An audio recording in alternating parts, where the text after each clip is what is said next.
So the other day I saw a post on Facebook from a guy named Wendell who tagged 100 of his friends and said, "Hello guys, we are clearing out items from my dad's house. He got moved to aged care, and he is no longer in need of these items and he is glad to have the extra money for other expenses on coming holidays. We have a truck and can deliver at a small extra fee. Send a DM if interested in any item." And he's got a whole list of random things like a side-by-side, a dog kennel, an espresso machine, and a whole lot more. I thought, hey, I might be able to use something here, and I'd love to help out Wendell's old man. So I message him and I say, "Deep freezer still available?" And he says, "Yes, $200. When do you want to get it?" I say, "I can come tonight." He says, "I won't be home till tomorrow. Can you come then?" And I say, "Okay." But then he shows me a screenshot of his messages and he says, "Too many people has been hitting me up now. Well, if you pay a deposit now, I won't open talk with anyone else and mark it sold on your name. So when I'm home tomorrow, we can meet for it and you will pay the balance and take it, and if you don't want it, I'm going to refund the deposit you paid and it's either Cash App or Zelle and the remaining on pickup." Okay, this screenshot looks a little doctored. It seems like he's trying to tell me that the deep freezer is in high demand and I need to pay a deposit for him to hold it for me.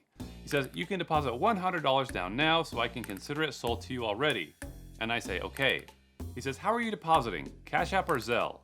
I say Zelle. Then he gives me a phone number and says it will show up as Tiffany Knight. Zelle it there now and let me know once sent immediately for confirmation. Now this is when I start to get suspicious. Why does he want me to send the money to someone else? I ask, "Who's Tiffany?" He says, "Oh, that's my cousin. We live together. I just have some issues with my Zelle right now. It's safe, send it there." Okay, but why does Tiffany have a completely different area code from Wendell if they live in the same area? It's very weird. So instead of sending Tiffany the money, I call her because I want to know what's really going on. But she doesn't answer, so I text. Still no response. But Wendell is getting anxious, wondering when I'm going to send Tiffany the money. I tell him Tiffany isn't responding to me, and he says, "Do you text her?" "Oh my, she's busy at work. She can't make a respond now. Are you skeptical or something?" Yes, I am skeptical, and I'm thinking I might be dealing with a scammer. So I do a little test and I drop an insult that only someone in Nigeria would understand. To which he responds with "Your papa" and immediately blocks me.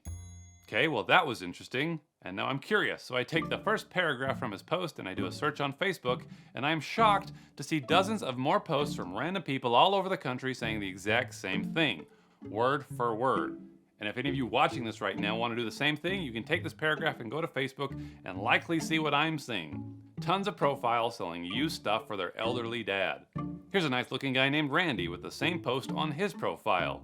He says he's got a KitchenAid for sale, so I message him and I ask if it's still available. And he responds and he says, "Hi Mike, yes it's available." Now I'm using a fake Facebook profile named Microphone because I'm definitely dealing with scammers at this point.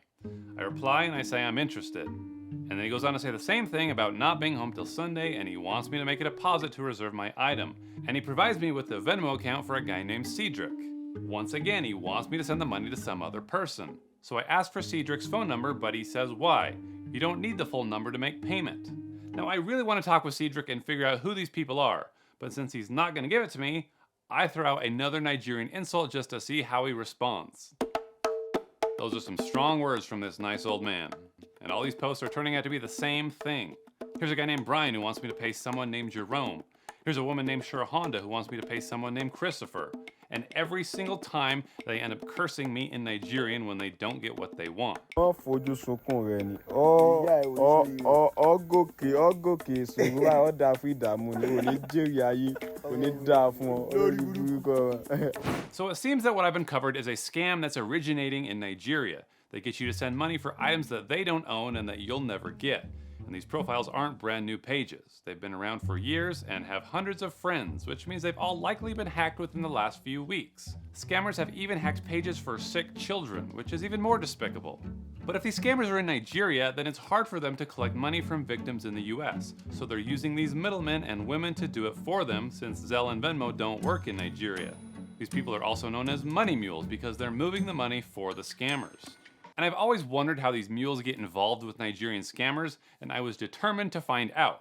So I contacted a new woman named Katrina about a used KitchenAid that she's selling because, wait for it, she's clearing out items from her dad's house. She tells me to send a deposit through Zelle, and she gives me the phone number for a woman named Abby. At least that's what I'm gonna call her. I'll tell you why in a minute. But instead of sending Abby the money, I text her and I say, "Hi Abby, is this the right Zelle phone number for you?" And she responds and she says, "Yes, who is it?" Finally, I got one of these mules to respond. I say, "My name is Mike." And she says, Mike? I said, yeah, you send you money. Aren't you selling a KitchenAid? She says, no. And I said, why is Katrina asking me to send money to your Zelle?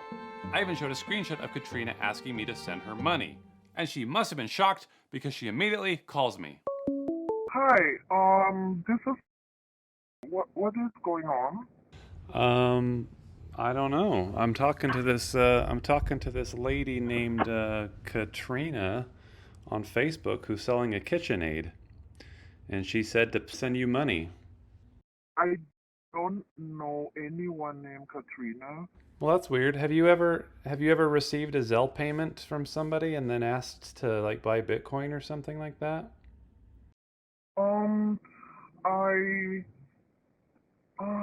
It's so weird. Abby tells me that she did meet someone online a month ago named Mike Rose who served in the army overseas. He reached out to her because his daughter back home had been injured and he was in need of money. I do help because I feel bad, but it's not like I'm gonna help a lot of money. I don't have money. But this picture is of another child who tragically died 9 years ago. The scammer just stole it from a memorial Facebook page in order to garner sympathy from Abby, as if scammers couldn't be any more vile. But Abby's world is completely rocked with this revelation that Mike Rose might not be who he says he is, because he's also impersonating a woman named Katrina who's claiming to sell used items on Facebook.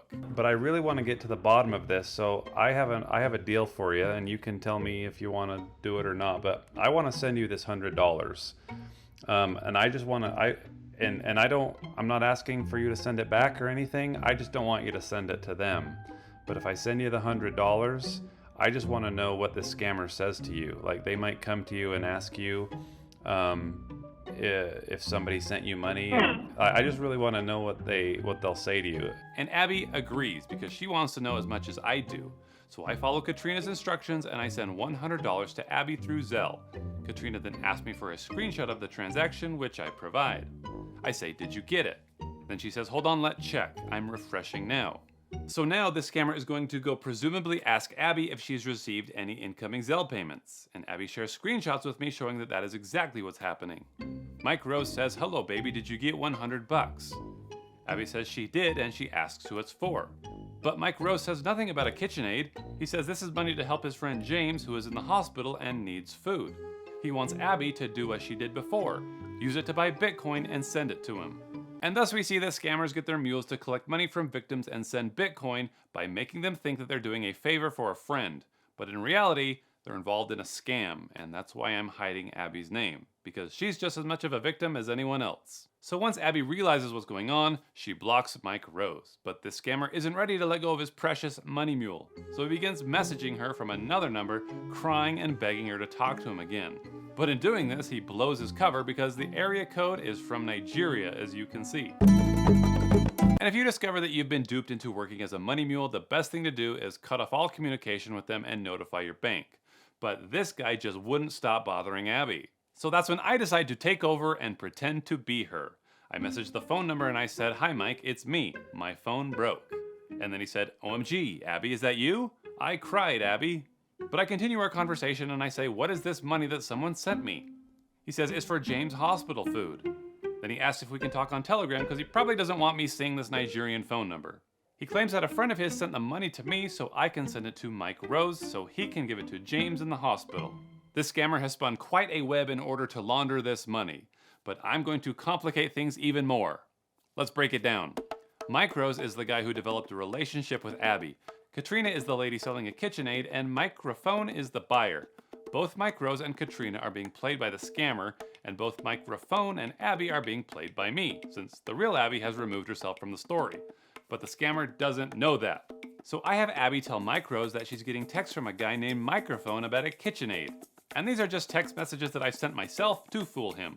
But Mike Rose just tells Abby to ignore Microphone. This is likely why none of those other mules would respond to me when I reached out. But I keep having Microphone text Abby about the KitchenAid.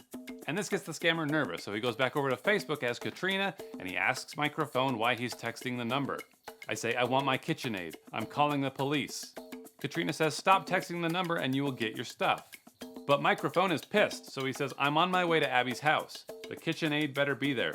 So then Abby writes Mike Rose and says, Microphone says he's coming to my house. So the scammer is starting to freak out, thinking that he's got Abby in some kind of trouble. so Micro starts to tell Abby to send him the $100 before Microphone shows up.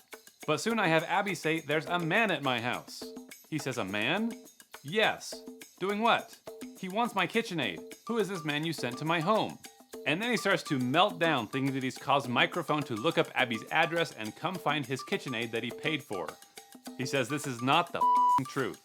And at this point I thought I could just stop and block him, but I was having way too much fun. So I had Abby send the scammer this video. What?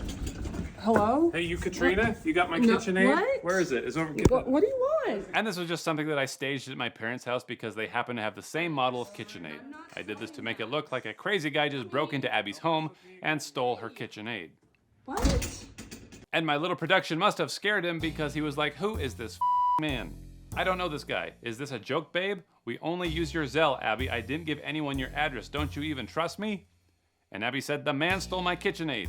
Thanks to you, I hate you. Don't ever text me again. And then I finally blocked him. And that was what I hope was the end of these two's relationship.